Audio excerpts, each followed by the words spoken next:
与金钱的关系其实是与自己的关系。你怎么看待金钱，往往就藏着你怎么看待自己。你觉得金钱难得，可能你也觉得自己不够好，得拼命证明。你觉得金钱是压力，可能你也觉得自己只能靠忍耐换取安全。你觉得金钱不公平，可能你也还没学会允许自己被好好对待。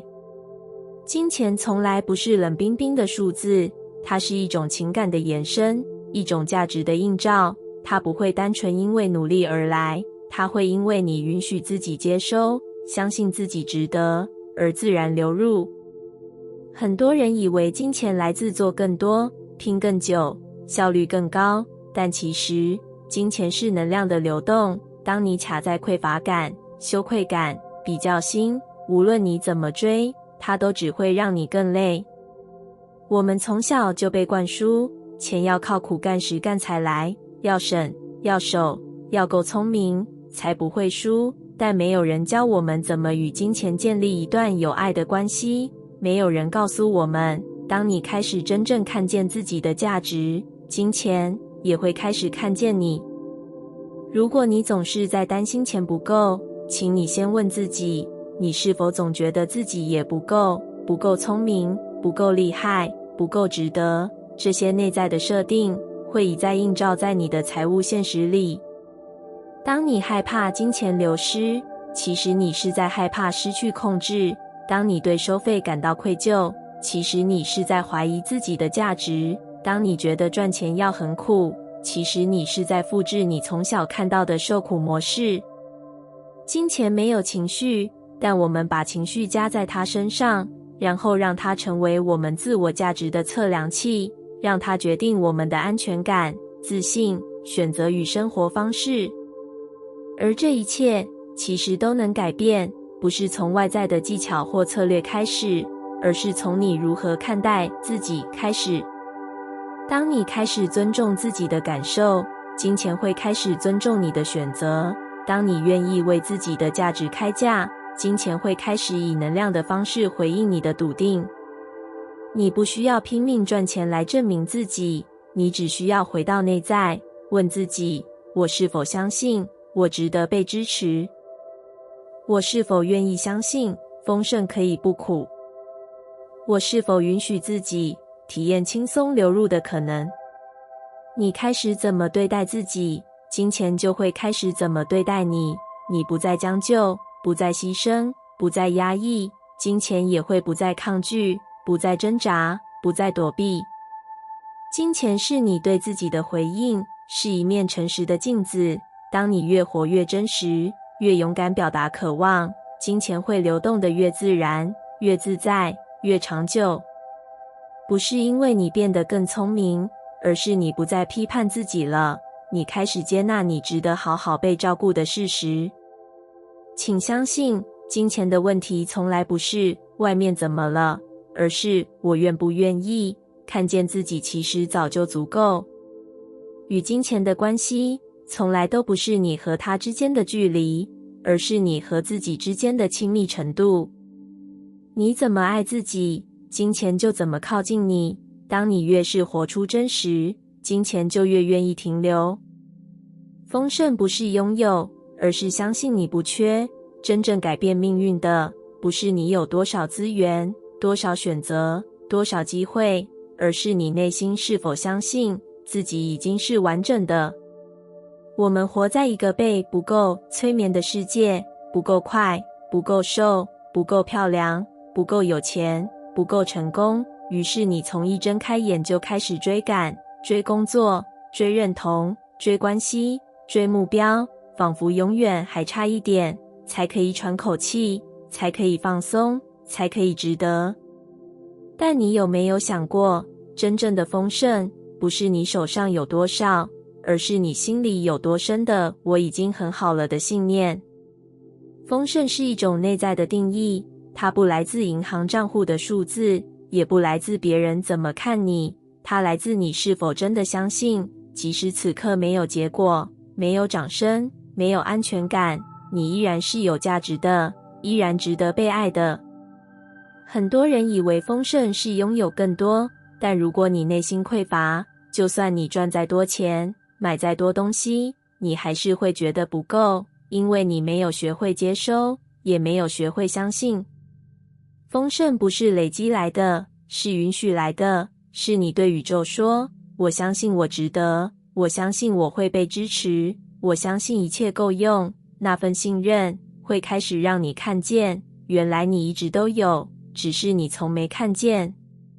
当你觉得你缺时间，其实是你还没允许自己休息。当你觉得你缺钱，其实是你还不敢开口说出自己的价值。当你觉得你缺爱，其实是你还不相信自己值得被真心对待。匮乏是一种观点，它让你把注意力放在你没有的部分，而忽略了你正在经历多少礼物。有时候你以为的平凡日子，其实是宇宙默默给你的稳定、陪伴与保护。你以为你要先拥有，才能感到丰盛，但真相是，当你先感到丰盛，拥有才会开始靠近你。能量不会说谎，你是什么频率，就吸引什么结果。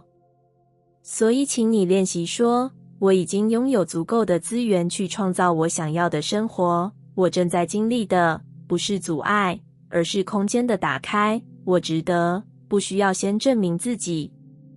真正的富足，不是你从世界得到什么，而是你在没有什么的时候，依然感受到满足、连结、爱。你开始不急着抓住，因为你知道宇宙从不缺货。你开始不害怕放手，因为你知道真正属于你的不会错过。你开始对未知有耐心，因为你相信一切都在为你铺路。这样的你，安定、柔软、有力量。你会发现，事情开始顺了，人开始暖了，选择开始多了，不是因为世界变了，而是因为你开始相信自己不缺了。丰盛不是目标，是你愿不愿意从现在起，不再用缺口定义自己，而是用爱、信任与允许，打开那扇早已为你准备好的门。真正的你一直都在，真正的丰盛也一直在等你。在你说出我不缺的那一刻，它就开始流动。你的内在语言就是你现实的蓝图，不是你说出口的话，而是你在心里对自己说了多少次的低声细语，那些没人听见的声音，那些在夜深人静时冒出来的念头，那些你以为不重要，但早已一点一滴塑造出你的人生模样的话语。你怎么对自己说话，就是你怎么对待自己。你怎么对待自己，就是你怎么允许别人对待你。而你允许的，是你现实中的一切如何被创造出来的关键。你心里常说我不够好，生活就会不断给你机会证明你说的没错。你常想着我做不到，宇宙就会悄悄为你安排些让你裹足不前的剧本。不是因为命运要为难你，而是因为你早已告诉他，你只相信这样的自己。你的内在语言不是形容词，它是一道频率，它像是对宇宙下的指令，它不会依你说的是不是真理来判断它的效力，它只看你说的有多笃定。当你一再在心里说我运气不好，我总是被忽略，我很容易失败，你不是在描述现实，你是在不断下订单，向宇宙下定，请帮我持续创造这样的现实。改变不是从外在开始的，从不是先换工作、换城市、换人际关系，而是从你对自己讲话的方式开始。你愿不愿意停下来，听听你对自己说了什么？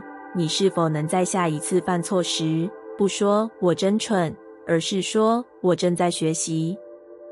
你是否能在一段失败后，不说我怎么总是这样，而是说我正在转化？每一次转换语言的选择，都是你在微调蓝图，从一个限制的自己，朝向一个开放的自己靠近。请你练习在内心轻轻对自己说，我值得，哪怕此刻我还在混乱中，我正在经历的是升级，不是失败。我允许自己慢下来，因为我信任节奏。你的语言不是单纯的想法，它是能量的桥梁。你怎么说，就怎么共振；你怎么共振，就怎么显化。这不是神秘学，这是神经回路的重建，是你如何透过语言，一点一滴改写你的大脑反应，让它从防卫、批判与怀疑，转向支持、信任与开放。你不需要马上变得完美正向，你只需要有意识地开始选择说话的方向，不是装作乐观，而是在混乱中仍然选择对自己温柔。内在语言会成为你的日常选择，日常选择会形塑你的能量状态，而你的能量状态就是你世界的底色。所以如果你渴望改变，请从语言开始，从最微小的那句话开始，从你醒来的第一个念头开始，从你说我能而不是我不行开始。因为你的内在语言不只是你给自己的定义，它就是你现实的蓝图，而你永远可以重新描绘它的线条。从此刻开始，说出你渴望活出的那个版本，宇宙会听见，你自己也会听见，然后世界会为你转向。过去不是阻碍，是你前进的资源，只是你从来没有被教导怎么用伤痕筑路，怎么把眼泪转化为力量。你被教会的是遗忘，是压抑，是快点往前走，却没人陪你好好回头看。那些你以为应该抛下的经历，其实是你灵魂用来提醒你的地图碎片。我们总以为成长是把过去锁起来，只留下那些体面的、漂亮的、值得夸耀的段落，但真正的自由，是你愿意正视那些你不敢说的痛，是你开始明白，原来你现在的温柔，是当年那些撑过的黑夜换来的。你不是因为过去而被困住，你是因为拒绝面对过去，而一直在原地绕圈。你花了很多力气假装忘记，但身体记得，情绪记得，梦里记得，那不是因为你脆弱，而是你的灵魂还在等你回来看见它遗落的部分。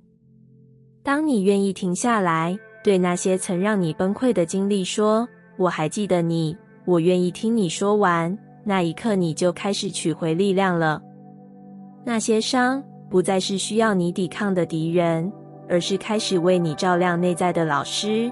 你会惊讶地发现，每一段你以为白费的努力，其实都在锻炼你的韧性；每一场你以为没结果的爱，其实都在教你更深层的自我照顾；每一份你以为已经错过的机会，都在为更适合的路留下空间。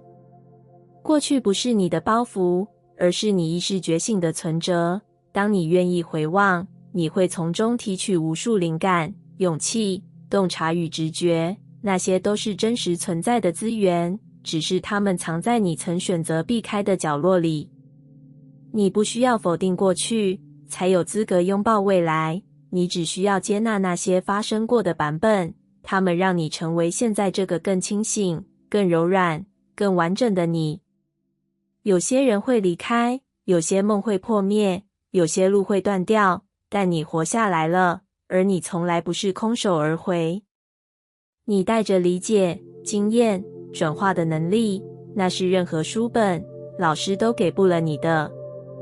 当你开始看见自己过去的经历其实是资产，你的人生也会开始以不同的逻辑运作。你不再惧怕失败，因为你知道没有白走的路；你不再纠结遗憾，因为你明白错过的也是引导；你不再自责软弱，因为你看见那也是灵魂的休息。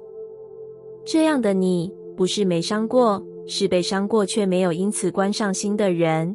这样的你，不是没错过，是错过之后依然愿意再一次相信的人。过去会继续存在，但它不再是牵绊你向前的绳索，它会变成支撑你更稳、更深、更广的根。你不需要和过去对抗，你只需要学会与它合作。你越能看见过去的价值，就越能在现在活出力量，而未来也会因为你的这份理解而展开新的蓝图。请记得，那些你走过的、痛过的、爱过的、哭过的，都没有浪费，他们只是以你还没看懂的方式，继续陪你往前走。当你学会感受恐惧，频率就会开始流动。恐惧不是你以为的阻碍，它是你灵魂在提醒你，你正站在边界的门口。你会感到害怕，是因为你正在靠近真正渴望的东西，是因为你即将超越过去的自己，是因为你开始想要拥有一个不同的现实。恐惧不是错，它只是身体和心灵在说，这里我没走过，我不熟悉，我不确定，但熟悉不代表安全。很多时候，我们留在痛苦里，只是因为那是我们习惯的地方。你以为你是怕失败，但其实你是怕看见自己其实有可能成功。你以为你是怕失去，但你更怕的是，当你真正拥有后，会不会撑不起那份丰盛？你怕的不是未知，是你内在已经知道答案，但还没准备好承担那份改变。我们从小被教导要勇敢，要坚强，要不要怕，于是我们学会忽略感觉，压抑情绪，装作没事。但真正的勇敢不是无惧，而是你开始允许恐惧也可以在场。你说我很怕，但你没有跑。你说我不确定，但你仍然前进。你没有否认，没有抗拒，没有逼自己强撑，你只是静静的感受、接纳、陪伴。这时候，你的频率就会慢慢打开，因为能量只流动在真实里，不是在压力里，不是在伪装里，不是在压抑里，而是在你终于不再对抗的当下。感受恐惧，不是让恐惧控制你，而是让它流经你，让它说完它的话。你会发现，它没有你想象中那么强大，真正让你卡住的，是你不敢去听、去碰、去面对。而当你愿意了，恐惧就变成了一道通道，带你通往你真正想活出的样子。那不是一夜之间的蜕变，而是一次次在日常里选择靠近自己。当你恐惧表达，请问自己，我愿不愿意真实说出我的感受？当你恐惧改变，请问自己，我是否准备好了让过去的自己毕业？当你恐惧失败，请问自己，我是否愿意定义成功为我愿意是？频率不是外在的修炼，它是你和自己对话的品质，是你在面对恐惧时选择怎么陪伴自己。请记得，当你否认恐惧，频率就会被卡住；当你批判自己害怕，你就会关上流动的大门。但当你温柔地说，我怕，但我还在这里；我慌，但我会慢慢走；我不确定，但我愿意听听看这份不安想告诉我什么。那就是你在校准频率，那就是你在解锁内在的力量。因为每一份被承认的恐惧，都会变成流动的勇气。你不需要变得无惧，你只需要开始感受。当你这么做时，你会发现能量开始松动，情绪开始释放，人生也开始移动。那是你与灵魂同步的讯号，那是你准备好了活出真实的起点。恐惧从来不想困住你，它只是想要被你看见，被你抱住，然后陪你一起走出去。被拒绝的背后，是对自己的拒绝在松动。你以为又一次失败，又一次不被选择，又一次被关门在外，但其实每一次拒绝都是灵魂在说，你准备好不再以别人的眼光定义自己了吗？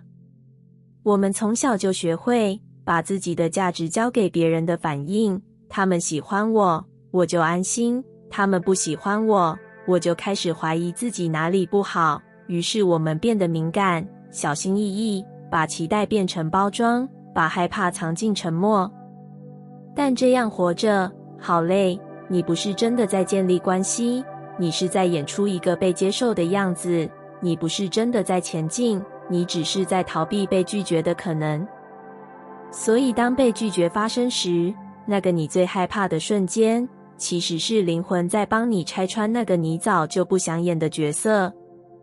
它让你痛，是因为你太久没让真实的自己呼吸了，它让你无措；是因为你开始松开那个靠讨好维系的自我，它让你怀疑人生；是因为你正准备重建我是谁的定义。拒绝从来不是终点，它是你跟自己关系开始松动的转捩点。你会开始问：我真的需要每个人都喜欢我吗？我真的需要透过别人的接受来证明我值得吗？我真的不能就这样存在，被看见，被承认吗？这些问题不会马上有答案，但它会慢慢打开你的觉知，让你看见你有多习惯缩小，多习惯解释，多习惯委屈自己来换一点点认同。你越开始愿意看见这些，你就越开始松动那个我不值得的根。你会发现，原来我可以说不，而不需要道歉；原来我可以离开一段不对的关系，而不代表我失败；原来我可以不被每个人喜欢，但依然完整。这时候，拒绝就不再是你害怕的东西，它变成一种进化，它帮你筛选掉不适合的舞台，不对频率的连结，它让你一次次练习站稳自己，不再对内在说谎。当你越来越不害怕被拒绝，不是因为你变冷酷，而是因为你开始相信，即使被拒绝，我也还是我；即使被拒绝，我的价值不动如山。你不再祈求认同，你开始选择共鸣；你不再压抑自己迎合世界，你开始发出属于自己的声音。拒绝的背后，其实是宇宙在说：亲爱的，你值得更真实的连结，你不需要再装成某个样子，你现在这样就够好了。所以每一次拒绝来的时候，请不要再问我做错了什么，请你练习问，这个拒绝帮我看见了我对自己什么样的否定。你会慢慢发现，你以为的外在拒绝，其实是内在对自我的不接纳在开始崩解，那是一种释放，也是一种重生。当你不再怕拒绝，你就不会再活在压抑里，你会自由，你会坦然，你会光。